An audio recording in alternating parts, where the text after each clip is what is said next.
So this month I wanted to try out something a little bit different. Obviously we are in May, so I wanted to do somewhat of a loose timeline just told through film reviews. So obviously we are in May, so we are looking at graduation films or anything just school related. So the first thing I wanted to take a look at was Graduation Day. The movie was actually produced by Troma and it was released through Columbia Pictures. This is the 1981 film. So we obviously do open with the track scene. We have the star athlete Laura, who after winning the race dies from a heart attack. It's later revealed in the film that perhaps it's because the coach was just too hard on them, too stern, just pushed them more than was necessary. But we also do have the return of Laura's sister Anne, who happens to have been in the military. She's coming for the graduation. Laura is receiving some sort of a posthumous award, so she's there to not only collect the winning trophy, but there was also some sort of an insurance deal going on as well. So that's causing some bad blood with Anne and her father, who has become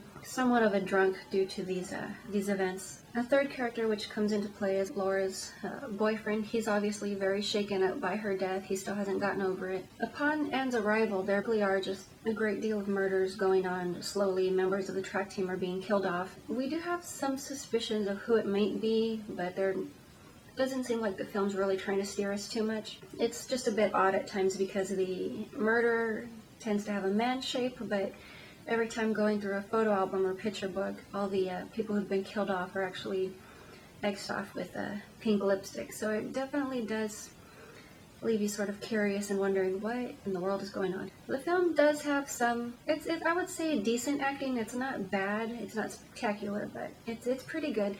It just has a variety of very oddly worded dialogue, so it does have some comical moments inadvertently just by the wording choices in the film. Obviously, a great deal of tension in the film arrives after the graduation dance. They're having somewhat of a roller disco going on with musicians with very badly painted faces that just kind of look like Halloween characters. But the day of the graduation is when everything pretty much hits. Coach Michaels winds up taking the fall for the murder as a locker's opened. He happens to be nearby and a corpse falls out. Laura's boyfriend does show up, fends him off. The police happen to be around at the moment, so in the woods is basically where the whole confrontation happens, and we discover Laura's boyfriend is the guy who's been killing everyone. They were apparently engaged. They were going to get married after the graduation, and Coach Michaels has ruined everything.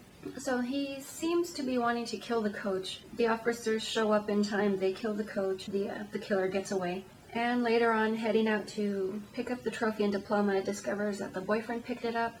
So she heads out to his house, just kind of wondering why things are just not really adding up. Things are seeming kind of odd. So this is actually, we have somewhat of a psycho moment. She heads upstairs into the house and finds Laura's corpse sitting in a chair staring out the window, and basically the distraught boyfriend is asking her to kiss the bride. He's offended and assuming that she doesn't care too much for her sister because she doesn't want to kiss a corpse, and honestly, who could blame her? Who would want to kiss a dead thing? They have somewhat of a tussle, and the boyfriend and the corpse both go flying out the window. You assume they would be dead, but he basically just waltzes through the front door and carries her back into the house. Meanwhile, Anne's just standing right by the door, and you'd think he'd finish her off, but he's more interested in the corpse. So that was kind of funny to me. He eventually does catch up with her, and he's sort of impaled on a previous dead body. So everything in life sort of goes back to normal. Anne goes back off to the Navy to resume her duties, but it's a pretty interesting movie. It was pretty good. It was enjoyable. All in all, a pretty good film. Oddly enough, Vanna White happens to be in the film as well, which I thought was really weird. She is basically one of the first murders, so you definitely have to keep an eye out for her. That is pretty much all I have for you today, and I will see you when I see you.